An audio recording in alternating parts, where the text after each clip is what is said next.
ይሄ ነገር እንድታደርግ አልፈቅድልህም። ብቻዬን አይደለሁም አልኩህ እኮ ሞገስ። ምን ሆነሃል? ሌላም የሚያግዘኝ ሰው አለ። አይሆንም መድብል፣ አይሆንም ሞገስ። ለምንድን ነው ቆይ እንደዚህ ድርቅ የምትለው? ይልቅ ቆይ እስከ ዛሬ የት ነበርክ?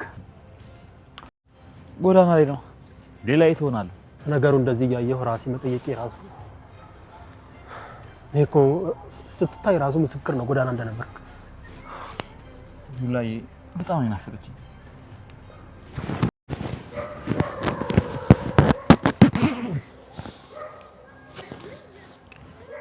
ለማንኛውም ከዚህ በኋላ በዚህ ስልክ ደውለህ አገኛት። አዲሱን ቁጥሯንም እዚህ ላይ ሉላ ብዬ ሴቭ አድርጌልሃለሁ። ያዝ እና አሁን ደውለህ ምን አስቸኮለህ? ደርስበታለህ እኮ ትሄድባለች። ምን ያክል እንደናፈቀችኝ እንኳን አልገባህም ሞገስ። ለጊዜውም ቢሆን አንድ ያዘጋጀውን ቦታ አለ። ነገሮች በደንብ እስኪጣሩ እስኪረጋገጡ ድረስ ከዛ ባትንቀሳቀስ ደስ ይለኛል። ችግር የለውም። ብቻ አንተን ግን አስቸገርኩ እንጂ። እስኪችን ገንዘብ ደግሞ ያዛት። አንዳንድ ነገር ትሆናለች። አንዴ እኔ ሰው አለ በጣም ማምነው ሰው ነው መጥቶ አንዳንድ ነገሮችን ያቀብልሃል። የሚታመን ሰው ነው ሞገስ። አታስብ፣ እንደራሴ በደንብ አድርጌ ማምነው ሰው ነው። የእውነት ውለታ እንዴት አድርጌ እንደምከፍለው አላውቅም። ይልቅ ሞገስ አሁን ሰዓቱ በጣም እየሄደ ስለሆነ መሄድ አለብኝ። መቃብሩን የሚያቋፍሩኝ ሰዎች ማግኘት አለብኝ። እባክህ መድብል እሺ በለኝና አብሬ ልምጣ። ሞገስ አይዞህ ማለት ነው። ሉላ ለመደወል ቸኩለሃል አይደለ? እሱማ በጣም ነው ድምፅ ናፍቀኝ። በቃ ደውልላትና አሁን አዲስ ያዘጋጀሁልህ ቤት አለ፣ እዛ ይዤ እሄዳለሁ። እሺ። ስሟ ዝፍላለኝ።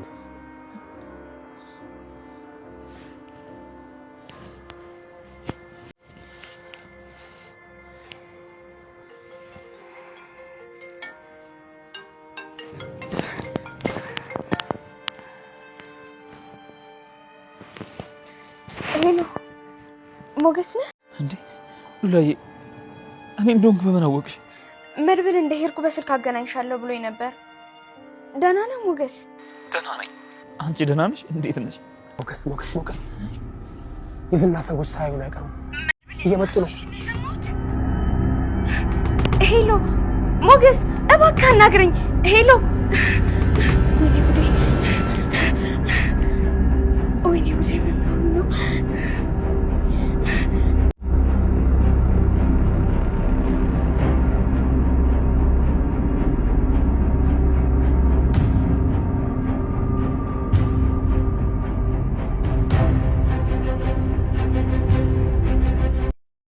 ድንገት ከእግሩ ጀርባ የሆነ ነገር ከበደው። ዞር ቢል አንድ ከዘቦቹ እጅ ያመለጠ ጆፌ ውሻ እግሩ ስር ደርሶ ኖሯል። ምናልባትም በማይክሮ ሰከንዶች ልዩነት የውሻው ክራንቻ ቋንጃውን ሳተው። ሌኩን ደንግጦ በደመ ነፍስ ተመነተፈ። ቀጥሎ ግን ምን እንዳደናቀፈው እርግጠኛ አልነበረም። የቀኝ እግሩ ጣቶች ከነገሩ ጋር ሲላተሙና ሚዛኑን ሲስት ግን ይታወቀዋል። ወደ ታች ተምዘገዘገ። 3 ሜትር ገደማ ቁመት ካለው ገደል ላይ ቁልቁል ተደፋ። ወደ ጉድባው በዘመናት ጎርፍ የሸረሸረው ጉድጓድ ዥው ብሎ ወደቀ። ቀጥ ካለው ገደል ቀጥሎ የተቀበለው ደግሞ ሌላ ተዳፋት ነበር። በተፈጠፈጠበት ፍዘታዊ ኃይል ወደ ታች ተንደባለለ። ታዲያ እየወደቀ ባለበት ቅጽበት ውስጥ ሊሞት እንደሚችል አሰበ። ድንገት ሞት መጣ፣ ጸጥታ መጣ። ሕይወት እኮ ተንከባላ ከአፈሩ ላይ በዝምታ ዘፍ ትላለች። ከዚያ ዝምታ ብቻ ይሰፍናል። የውሻው ጩኸት ይቆማል። የኑሮ ፈተናው ጸጥ ይላል። የውስጥ ህሪታ ይዋጣል። ሞት በግዴታ የሚጣልብን ዝምታ ነው። አጅሬ ሞት ድንገት መውደቅ ነው። አንሸራቶ ከመሬት እንደመደፋት። ክፋቱ ደግሞ መቼ እንደሚመጣም አይታወቅም። ለመጮህ ጊዜ አይሰጥም። አንጀላጦህ ከወለሉ ዱብ ዣ እንክትክት እንደማለት። ቃላት የማያድኑበት ነጥብ። ድንገት ይይዛል፣ በአፈር አፍኖ ጸጥ ያደርጋል። ለዚህ የሚመስል የመቃብር ስፍራ ዝምታ ይደብታል፣ ይከብዳል። የሞት ካባ ዝምታ አይደለምን? ማለት ዕድሜ ልኩን ያወራ ሰው ዝም ብሎ ሲቀር ለሚያየው ሩህ ፍርሃት ውርር አያደርግም? ወትሮም ዝም እንደ መቃብር ይባል የለ? የሞት ጸጥ ያለ ድባብ ያስፈራል። ምናልባትም ሕያዋን ሳለን የምንሸሸው ዝምታ በግዴታ ሲይዘን ዱብዳ ስለሚሆንብን ይሆናል። ሕያዋን ሳሉ ለብቻቸው በዝምታ የሚመረምሩ ግን ብፁዓን ናቸው። ለይኩን እየወደቀ ይህንን ሁሉ መዓት ነገር አሰበ። ሐሳብ ግን ከመሬት ስበት ምን ያህል ይፈጥናል! እነሆ ለሱ ዛሬ ሐሳብ ፈጠነች። በዚያች በመውደቅ ቅጽበት ውስጥ የዘላለም የሞት ዝምታ በሐልዮቱ ውልብ ብሎበት አለፈ። ከተዳፋቱ ግርጌ ላይ ደርሶ ጀርባው ጠፍ መሬት ሲነካ እንደተንጋለለ ሰውነቱ እንደባበሰ። አልሞትኩም አለ በለሆሳስ። የተሰበረ አጥንት የለም። ያቺ የረገማት ሚስማር የወጋችው ባቱ በስተቀር ሌላ ሕመም አልተሰማውም። አሁን አልሞትኩም። ታምር ነው እንጂ ማን ከገደል ወድቆ ይተርፋል? ሃሌሉያ! ገለታ ይግባው። አሁን ታምር ነው። ቀና ብሎ አሳዳጆቹን ቢፈልጋቸው የተናካሹን ውሻ የአንገት ቀበቶ የያዘ ጥበቃ ወደ ታች ባትሪውን አበርቶ ሲያማትር አየው። ውሻውም ለጉድ ይጮኻል። ለይኩን የሞት ሞቱን እየተንፏቀቀ ከአንድ ቋጥኝ ጀርባ ተደበቀ። ሕመሙን ዋጥ አድርጎ አፍኖ ይዟል። ድምፅ ማሰማት ከባድ ዋጋ ያስከፍላል። አሁን ላይ ትንሽ ድምፅ ሞት ማለት ልትሆን ትችላለችና ጸጥ ረጭ ብሎ ጠበቀ። ተከታትሎም ብዙ የእጅ ባትሪዎቻቸውን ያበሩ ጠመንጃ የታጠቁ የጥበቃ ሠራተኞች ከዳገቱ አፋፍ ላይ ሆነው አካባቢውን ሲያስሱ አጮልቆ አያቸው። ትንፋሹን ውጦ አደፈጠ። ለደቂቃዎች ካፈላለጉት በኋላ ይህንን ገደልማ ካላበደ በቀር አይዘልም ተባብለው በስተግራቸው በኩል እየተግተለተሉ ሄዱ። ለይኩን የቻለውን ያህል ትንፋሽ ወሰደና እንደ ጅብ አጎንብሶ ጉዞውን ቀጠለ። ጥሻና ቁጥቋጦዎችን እያሳበረ ጥቂት እንደሄደ ድንገት እግሮቹ ረጠቡበት። አጎንብሶ ቢዳብስ እስከ ቁርጭምጭሚቱ ድረስ የከብቶች አዛባ ውስጥ ተደፍቋል። ከቅርብ ርቀት ደግሞ የላሞችና የበሬዎች ድምፅ ይሰማው ጀመር።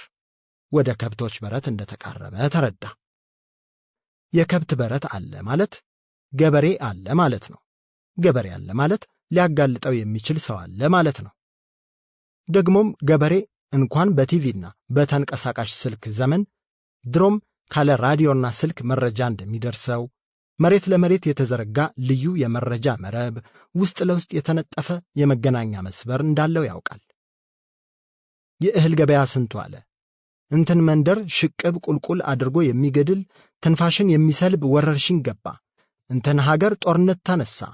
ያንበጣ መንጋ መጣ። ከብት የሚፈነግል ደዌ ገባ። ከማረሚያ ቤት አደገኛ እስረኞች አመለጡ። ገበሬ መረጃ አለው።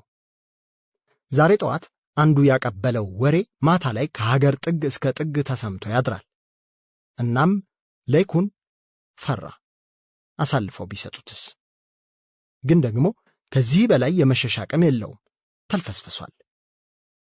የሮጠበት ድካምና የደም መፍሰስ ላይ የቁስሉ ሕመም ተደምሮ አሽመድምዶታል።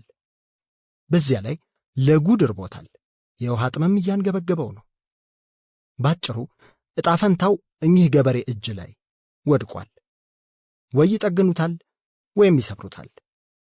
በዝግታ ወደ ቤታቸው ተጠጋ። ለዶክተር ሶፎንያስ ሌሎችን የማዳመጥ ዝምታ እንጀራው ነው። የሱ ዋነኛ ጥበብ ዝም ብሎ ታማሚዎቹን መስማትና መረዳት ነው። ሕመም ወለድ ችግራቸውን፣ ስኬታቸውን፣ ደስታቸውን፣ ብሶታቸውን፣ ተስፋቸውን፣ ሽንፈታቸውን ሲያዥጎደጉዱበት የማዳመጥ ሆደ ሰፊ ልበ ቅቡል ስብዕና መገንባት ችሏል። ብዙ ዓመታትን በሀገር ውስጥና በውጭ ሀገር የቀሰመው ትምህርቱ እዚህ አድርሶታል። ሳይኮ አናሊስት ነው። ሲያዩት የደራሲ ፊት አለው። የደራሲ ፊት ግን ምን ይመስላል? የባህሪ አህጉራት ብዙ ገጸ ባህሪያት የተሳሉበት ሉል ይመስላል። ከሸለቆ እስከ ተራራ የተዘረጋ መልክዓ ምድርን ይመስላል። ማለት ብዙ ተረካተረኮችን ያካተተ ነው። ዶክተር ሶፎንያስ ደራሲ ይመስላል። መነጽር ደግሞ አይለየውም። ጸጉሩ ላይ ተልባ የሚያህሉ ሽበቶች ጥቁር ሰማይ ላይ እንደተበተኑ ከዋክብት ጣል ጣል ብለው ይታያሉ። መዘነጥና ልታይ ማለት አይወድም። ቀለል ያለ ሰው ነው። ቀለል ያለ ሰው ባይሆን ታማሚዎቹ ነፃ ሆነው የሆድ ሆዳቸውን ሊያወያዩት ይሳናቸው ነበር።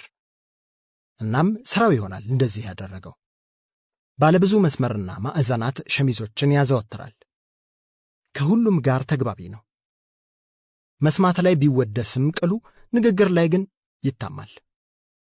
የመሰለውን ነገር ፊት ለፊት ፍርጥርጥ የሚያደርግ አይነት ሰው ነው። አንዳንዴም በማህበረሰቡ ዘንድ ነውር የሚባሉ አይነት ቃላቶችን ሳይቀር ይጠቀማል። ስለዚህ በተቻለው መጠን ጸጥ ለማለት ይሞክራል፣ ሌሎችን ላለማስቀየም። ግን ደግሞ እውነትና በደልን እያየ በዝምታ ማድበስበስ አይችልም። ከታፈነ የሚፈነዳ ይመስለዋል። ወይ ካላወራ ወይም የሌሎቹን ብሶት ካልሰማ ግን የውስጡን ጩኸት መታገስ አይችልም። ከራሱ ጋር በዝምታ መደማመጥ አይሆንለትም። የሆነ የሚሰማው ደህንነት ማጣት አለ። የሥራ ባልደረቦቹን በተለይም ከፍተኛ ቦታ ላይ ያሉ አለቆቹን በንግግሩ ቅር አሰኝቷል። በታማሚዎቹ ጉዳይ ግን አይደራደርም። እንዲያውም አለቆቹ የሚመስሉት ታካሚዎቹ ናቸው። ልክ የማከሚያ ክፍሉን ከፍተው ሲገቡ ፊቱ በፈገግታ ይሞላል። ሌላ ጊዜ የመሰለውን ካለለከት ከመናገር ለመቆጠብ የሚቸገረውና ሰውን የሚያስቀየመው ሶፎንያስ ታማሚዎቹ ቢዘልፉት አጸፋ የማይመልሰው ሳይኮ አናሊስቱ ዶክተር ሶፎንያስ ይሆናል። በጣም ስለሚያስብላቸው አብሯቸው ታሞ አብሯቸው ይድናል። ከልቡ ስለሚያክምም ብዙዎችን ከነፍስ አመንማኝ ከባድ የአእምሮ ሕመማቸው እንዲያገግሙ ረድቷል። ይህን ማንነቱን የሚከታተላቸው ታማሚዎችና ቤተሰቦቻቸው ይወዱለታል። ከሰው በላይ ደግሞ እሱ ራሱ አጥብቆ ይወደዋል። እንዲሁ ታማሚዎቹን በማከሙ ብቻ የሚሰማው ልዩ ሰላም አለ። ያ ሰላም ግን ሁሌም ቢኖረው ይመኛል። ልክ ከታካሚዎቹ በተለየበት ቅጽበት ግን ሌላኛው መልኩ ይገለጣል። ፈጥኖ ይናገራል፣ ሰው ያስቀይማል። ወዲያው ወደ ራሱ ይመለሳል። በቶሎ ይጸጸታል፣ ራሱን ይወቅሳል፣ ደግሞ ሌላውን ያስቀይማል። ይህን አዙሪት እንዴት እንደሚያቆመው ሲጨነቅ ኖሯል። በተከታታይ ቀናት ከዚህች ታማሚ ጋር ሲያወራ ግን አንድ የተገነዘበው ነገር አለ። ሁላችንም ሰውን ስንረዳ ራሳችንንም እንረዳለን እንዲሉ ዶክተር ሶፎንያስም በሜሮን ውስጥ ራሱን አየ። ከልጅነት እስከ ዕውቀት ዝም ያለ ጠለሉን የሚያደፈርሱ የውጭም የውስጥም ጩኸቶች ብዙ መሆናቸውን ተረዳ። ታማሚዎችን በጸጥታ ማዳመጥ ብቻውን በቂ እንዳልሆነም አወቀ። ቅድሚያ ለራስ ዝምታን አበጥሮ ማወቅና ለሌሎችም ማስተማር መለገስ መቻል እንዳለበት አሰበ። የዝምታን ሕክምና መታጠቅ ነፍሱ ከጀለች። የሰው ልጅ ያስተዳደጉና የባህሪው ባሪያ እንደሆነም በተማረው ትምህርት ጠንቅቆ ስለሚያውቅ ግላዊ ለውጥን ወጠናት። ለዚህም ዋነኛው መነሻው ሜሮን ትሁን እንጂ የራሱንም ሕይወት ዞሮ ሲያይ የተለየ ነገር አላገኘም።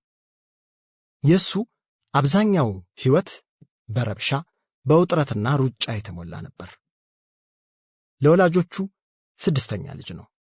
ከሱ በኋላም 2 ልጆች ተወልደዋል። ቤታቸው ከሞላ ጎደል ጫጫታ የማይለየው ነበር። እናትና አባቱም በከፍተኛ ድምፅ ካላወሩ የማይግባቡ ነበሩ። አሁን ላይ ሲያስበው የልጆቻቸው መብዛት እነሱንም ቀይሯቸው ሊሆን ይችላል ሲል ይገምታል። የእነሱ ድምፅ ከልጆቻቸው ጫጫታ በልጦ እንዲሰማ መጮህ ነበረባቸው።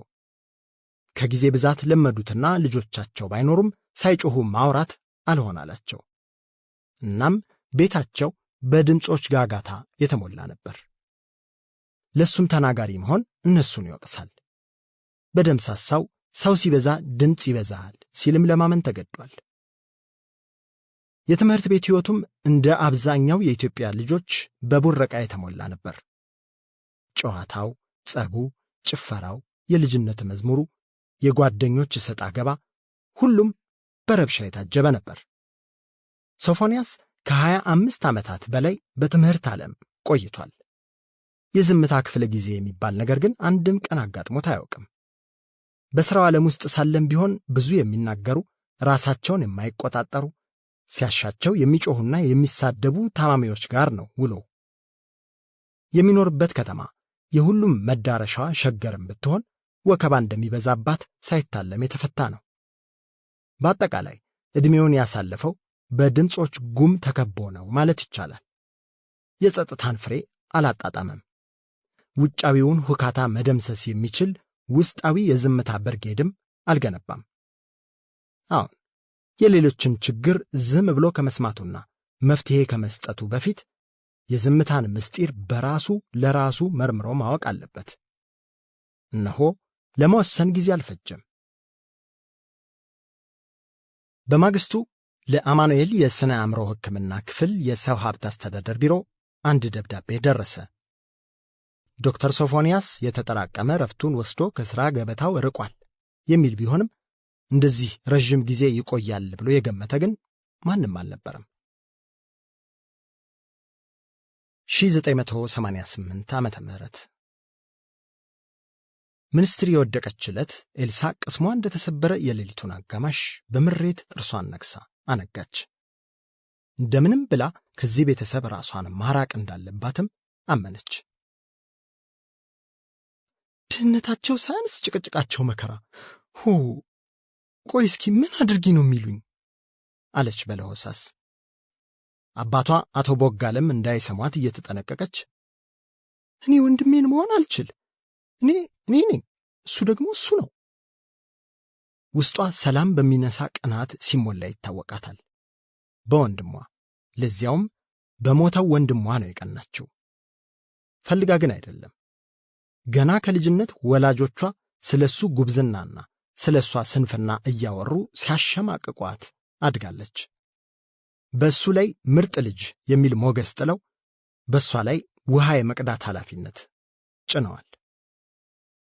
በዚህ የተነሳ ገና ድሮ ከለጋነቷ ጀምሮ እስትንፋሱ ሳትለየውም በፊት የቅናት ካቲካላ ያሰክራት ነበር።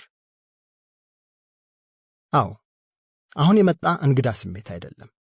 በተለይ በዚያች የተረገመች ሌሊት ግን ብቻዋን ስትብሰለሰል አድራለች። የማይነጋ ሌሊት የለም ቢባልም ይህኛው ግን እጅግ ሲበዛ ረዝሞባታል። በዚህ አስጠሊታ ምሽት ሌላ በሐሳቧ የሚዋልል ነገርም ነበር። ስለ ለይኩን ትላንት ቦኖ ውሃ ለመቅዳት በተሰለፈችበት ወቅት ስሙ ተነስቶ ሲወራ ነበር።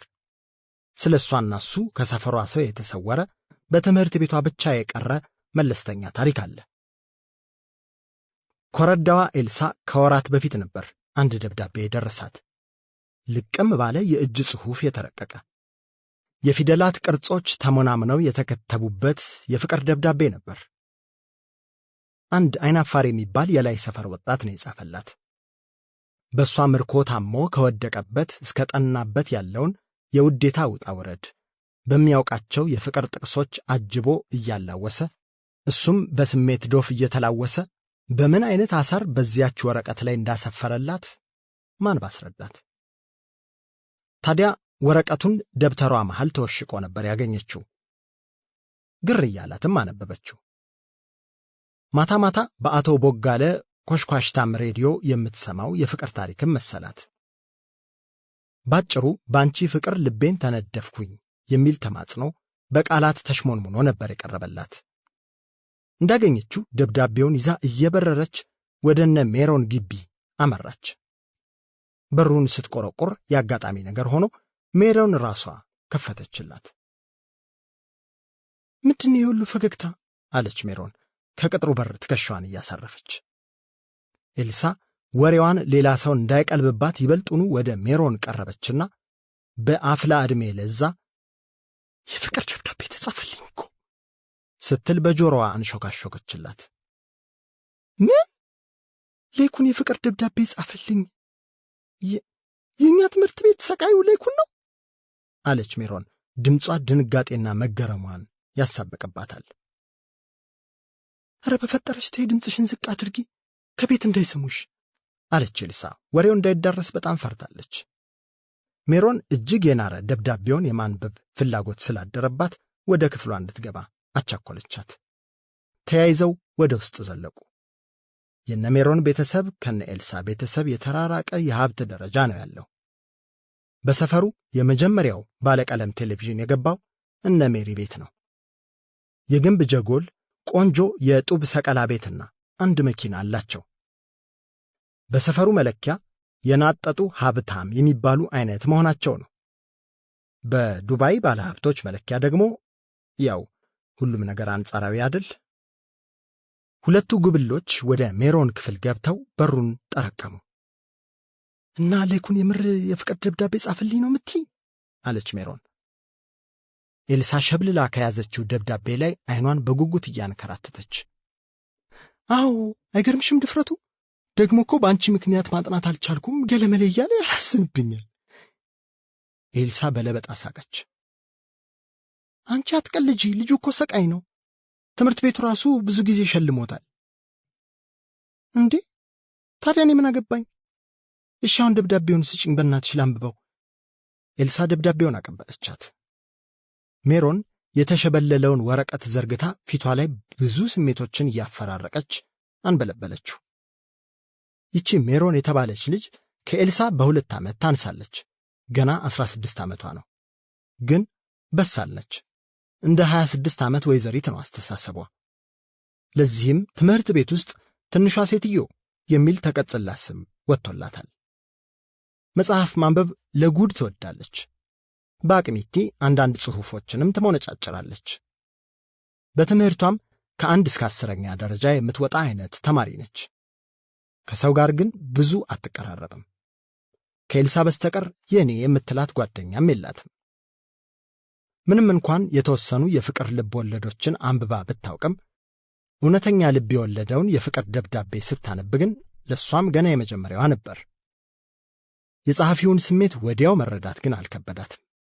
የሌኩንን አደብና ምግባረ መልካምነት ስለምታውቅ የመልእክቱን እውነተኛነትም አልተጠራጠረችም። አንብባ እንደጨረሰች ኤልሳን ቀና ብላየቻት። አንቺ የምርም ልጁ ሳይንበረከክ አልቀረም አለቻት ስልል ባለ ድምፅ። ባክሽ ሁሉም እንደዛ ነው የሚሉት። እሱ ቃላቶችን አሳምሮ በደብዳቤ መልክ ስለጻፈው እንጂ መንገድ ላይ አስቆመው የሚጨቀጭቁኝም ወንዶች ራሱ እንደዚህ ነው የሚያደነቁሩኝ። ወይ ጉድሽ! በቃ መልከኛ ሆነሽ ተሰቃየሽ አይደል? አለች ሜሮን በስሱ እየሳቀች። ኤልሳ ኩራት ቢጤ እየኮረኮራት፣ ሜሪዬ ደግሞ እኔ ቆንጆ ነኝ እንዴ? አለችና እምር ብላ ተነስታ የሜሮን ክፍል ካለው ቋሚ መስታወት ፊት ለፊት ተሰየመች። እንዴ ምን ጥያቄ ያለውና? አለች ሜሮን ከኋላዋ እያየቻት። ብለሽ ነው አለችና ኤልሳ ራሷን በመስታወቱ ውስጥ ማስተዋል ጀመረች። ጠይም ቅምቅም ከንፈሯን ወደ ጉንጮቿ አሽሽታ ጥርሷን ፍልቅቅ ስታደርግ ሳቅ ስትል ገዳይ የምትባል አይነት። ቁመናዋ እንደ ሰንፔር እብሩ የእሳት ክፋይ የሆነ የእንቁ ድንጋይ ልቦችን የሚያሸፍትላት እንስት መስታወቱን ነፍስ ዘራችበት። እውነትም ለካ ቆንጆ ነኝ አለች ኤልሳ ለራሷ። እኔ ግን የዚህ ልጅ ነገር አሳስቦኛል። የእውነት ያፈቀረሽ ይመስለኛል። ባንቺ ምክንያት ማጥናት አቃተኝ እያለሽ እኮ ነው። ቆይ ቢወድቅስ? አለች ሜሮን። ታዲያ ምን አድርጊ ነው የምትይኝ? በራሷ መልክ እየታበየች የነበረችው ኤልሳ ዞራ ሜሮንን በጥያቄ ተመለከተቻት። ፍቅር ይታወቃል በግር ይባል የለ? ብታናገሪውና ብትረጂው መልካም ይመስለኛል። ያምሻል እንዴ? ሲጀመር ምኑም ደስ አይለኝም። ልብሱን እንኳን አይተሻል? ዩኒፎርሙ አሮጌ፣ የረፍት ቀን እንኳን የሆነ አንድ ሸሚዝና ሱፍ ሱሪ አለው። ቀን በቀን እሱን ለብሶ እኮ ነው የሚመጣው አለች ኤልሳ በማናናቅ ለዛ። ሜሮን የኤልሳ መልስ አልጣማትም። ምን ማለትሽ ነው ኤልሲ? ይህንን ካንቺ አልጠብቅም። ሌኩን ስንት ሰው ተስፋ የጣለበት ጎበዝ ተማሪ ነው። ጥሩ ልጅ ነው። ነገ ቀን ይወጣለታል። እንደዚህ አይባልም። በመጠኑ ተቆጣቻት። ይህ ተስፋ እንጀራ ምን ይሰራል? ከነገ ዶሮ የዛሬ እንቁላል ይሻላል ይል ነበር ወንድሜ ነፍሱን ይማረውና አለች ኤልሳ። ከሜሮን ጋር መከራከሩ ምንም አልጣማትም። አብራት ብዙም አልቆየች። ደብዳቤውን እንኳን ሳትቀበላት ረስታ በችኮላ ወጣች። ኤልሳ ከሄደች በኋላ ሜሮን ደብዳቤውን አጣጥፋ ከኮመዲኖዋ ውስጥ አስገባችና አልጋዋ ላይ በቆማ ዘፋለችበት። ለደቂቃዎች ተንጋላ ብዙ ሐሳቦችን ስታወጣ ስታወርድ ቆየች። ኋላም በረጅሙ ተንፍሳ ከአልጋዋ ተነሳች። በቸልተኝነት ራመድ ብላ ከመስታወቷ ፊት ለፊት ቆመች። ቆይኔስ ቆንጆ አይደለሁም እንዴ ብላ ለራሷ አንሾካሾከችና ምስለ መንትያዋ ላይ አፈጠጠችባት።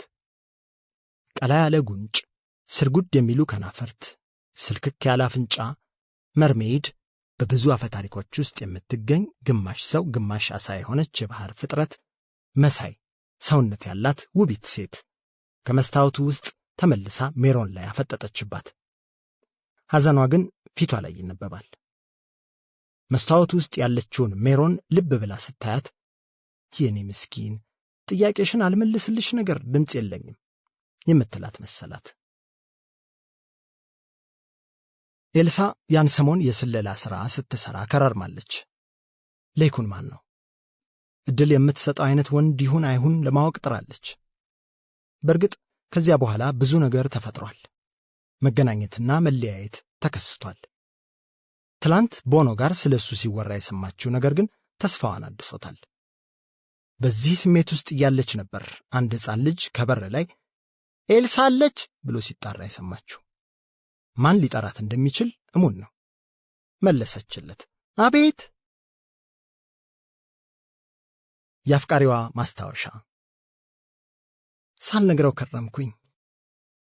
አበቦች እየፈኩ ረገፉ። ማራኪ የሰማይ ጣወሳዎች፣ ሰማያዊ ራስና አንገት ያለው ጅራቱ እንደ አረንጓዴ ወርቅ የሚያበለጨልጭ የወፍ አይነት ላይ በሰብሱ ሞቱ። የፀሐይ አንዲት አይን ተከደነች። ሳልነግረው አረፈድኩኝ። አዎ ፍርሃቴማ ትንሽ በዛ። አሁን የሱ ልብ ወደ ሌላ እንስት ተሰዷል። የመስተፋቅር ክልሉ ተደፍሯል። ምን አይነት ደካማ ወንድ ቢሆን ነው እንዲቶሎጂ የሰጠው? እውነትን ችላ ብሎ በአይን ወለድ ስሜቱ የተሸነፈው? ግን እኮ እሱ ምንም አላጠፋም። አልፈርድበትም። በልቤ የሸሸኩትን አያውቅ ነገር መልአክ አይደለ። ብቻ ተስፋ አልቆርጥም። ነገ ይዞ የሚመጣውን ማንስ ያውቃል? ለጊዜው ደስታዬ ይሁን፣ የኔ ብቻ ሁን ብዬ አላስጨንቀውም። እኔ ህመሜን ታቅፌ ስብሰለሰል ልኑርለት፣ ይሁንለት። እሱን ውድዬን ለዘመናት ደስ ይበለው። ከእስር ያመለጠው ላይኩን ወዳገኘው ቤት እንደምንም እየተንገዳገደ ደርሶ በሩን አንኳኳ። ባለቤቶቹ ገበሬ መሆናቸውን ገምቷል። ልቡ ነግሮታል። ግን ገበሬም ላይሆኑ ይችላሉ። ልብ ሁሌ የሚናገረው እውነት ነው ወይ? ምናልባት የገበሬ ቀበሌ ማህበሩ የጥበቃ ፖሊስ ቤት ሊሆን ይችላል። የተሸረካከተ የእስር ቤት ልብስ ዘባተሎ ያደረገ በደም የተጨማለቀን ሰው ማንስ ሊያምነው ይችላል? ሌላ አማራጭ ግን የለውም። ጠኔ፣ ድካምና ህመም አሸንፈውታል። የሰው ልጅ ጅስም በአረብኛ ስጋዊ አካልን የሚገልጥ ቃል ከብርታቱ ደካማነቱ ያመዝናል። በተለይ ለደዌና ለረሃብ እጅ ለመስጠት ፈጣን ነው። በድጋሚ ሊያንኳኳ ሲል በሩ ተከፈተ። የዕድሜ ሸንተረር ፊታቸውን የዳሽን መልክዓ ምድር ያስመሰለው አረጋዊ ወጡና የእጅ ባትሪያቸውን እሱ ላይ ቦግ አደረጉት። ላይኩን በክንዱ አይኖቹን ከፍላጻው ተከላከለ። ይህ ሁሉ ብርሃን ምንድን ነው? አቅም ቢኖረው ተመልሶ ይሮጥ ነበር። የፈጣሪ ያለ ምን ጉድ ገጥሞህ ነው ልጄ? አሉት። የድምጻቸው አባታዊ ለዛ፣ በተለይም ልጄ የሚለው ቃላቸው ግን ላይኩንን የሆነ አይነት ሰላም እንዲሰማው አደረገው። መልካም ንግግር ምን ያህል ልብን ታረግባለች፣ ክፉዋስ ምን ያህል ተሰብራለች። አባቴ እባክዎትን ይርዱኝ፣ እኔ ከዚህ በላይ ከንፈርና ምላሱ አልታዘዛሉት። ላንቃና ትናጋው ባይተዋር ሆኑበት። የገዛ ትንፋሹ ያንቀው ጀመር። ለካ መናገርም አቅቶታል። ወዲያው እግራቸው ስር ዝርግፍ አለ። መቆምም አልሆነለትም። አረጋዊው ገበሬ ሸብረክ ብለው ጭንቅላቱን መሬት ሳይነካ አተረፉት። ተሸክመው ወደ ውስጥ ሲያስገቡት በሰለምለምታ አይቷል። ቁስሉን ሲያሽጉለት፣ ገላውን ሲያጸዳዱለትና ልብሱን ቀደው ሲያዋልቁለት፣ ሲያጥቡት፣ ሌላ ልብስ ሲያለብሱት፣ የገበሬ ቃና ያለው ሾርባ ሲያጠጡት እንደ ሰመመን ሆኖ ይታወቀዋል።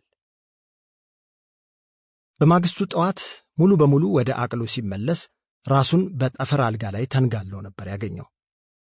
በማለዳ ሲነቃ ከማታው የስቃይ ሽሽት ተቃራኒ የሆነ ሰላማዊ መንፈስ አርብቦበታል። ያቺ የተረገመች ሚስማር የወጋችው ቦታ ላይ ከሚሰማው መጠዝጠዝ በስተቀር ደህንነት ተሰምቶታል።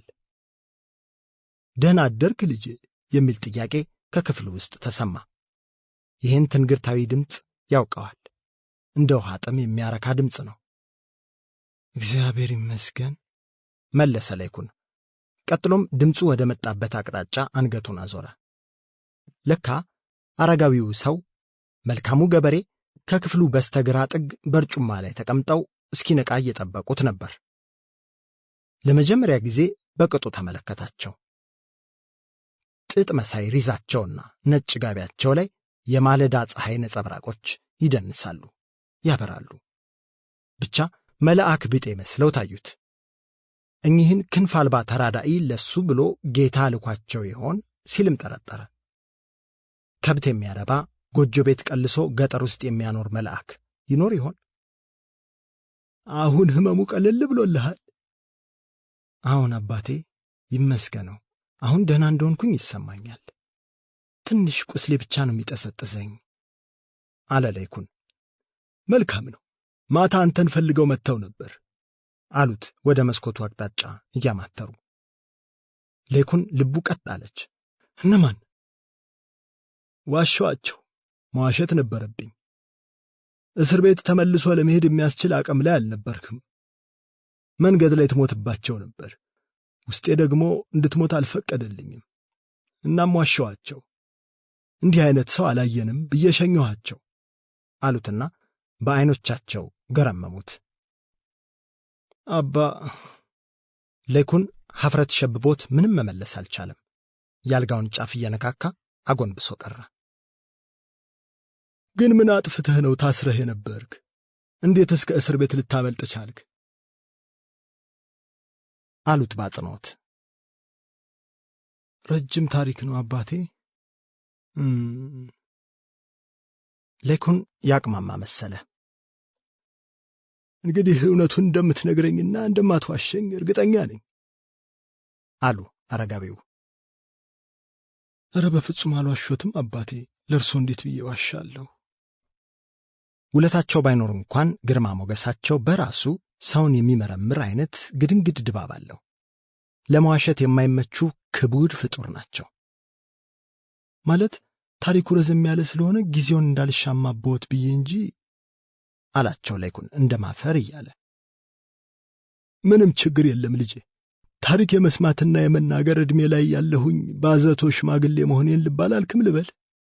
ግድ የለህም ቀጥል። እንዲያውም ከልጅነትህ ጀምሮ ያለውን ታሪክህን እንድታወጋኝ ነው ፍላጎቴ አሉት። እጃቸውን ምርኩዛቸው ላይ አገጫቸውን ደግሞ እጃቸው ላይ ደራርበው እየተመቻቹ።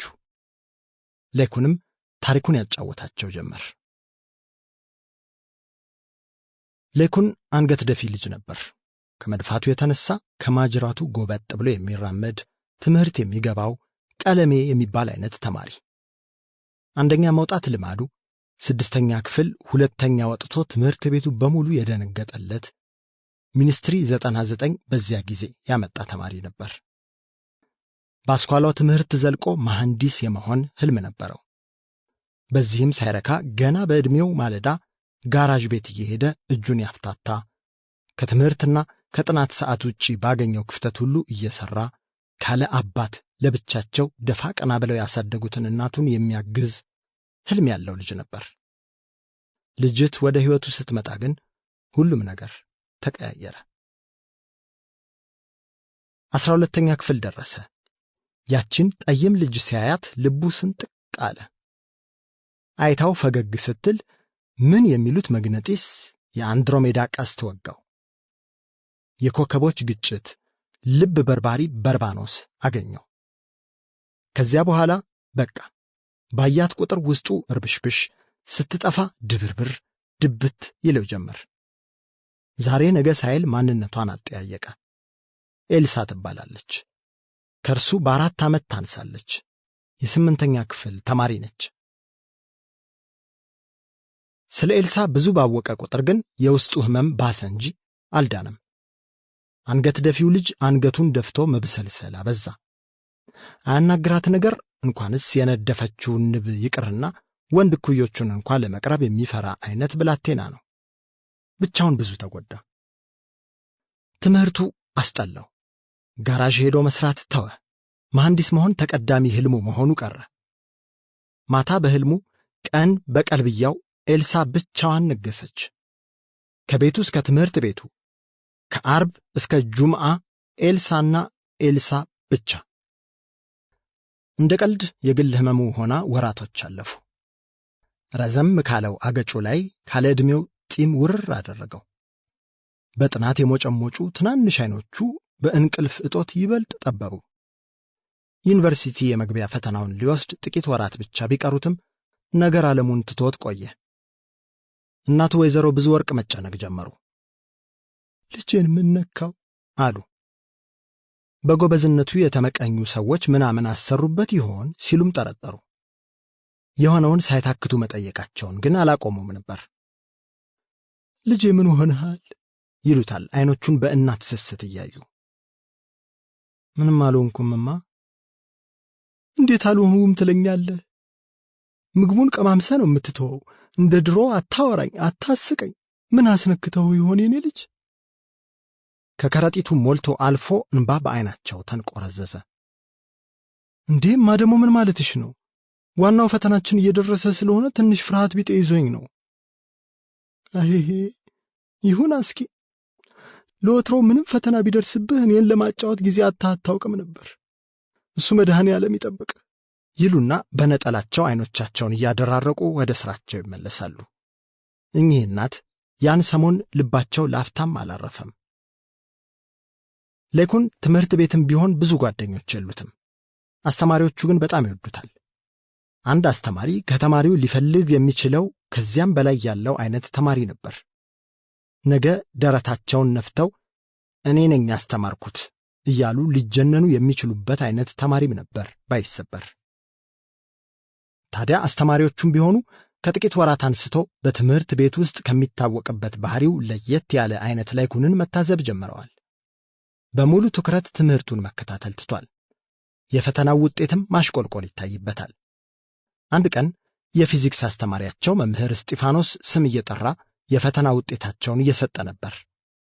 ካንድ የፈተና ውጤት ላይ ሲደርስ ግን ድንግጥ አለ። ወንበሩን ስቦ ተቀመጠ።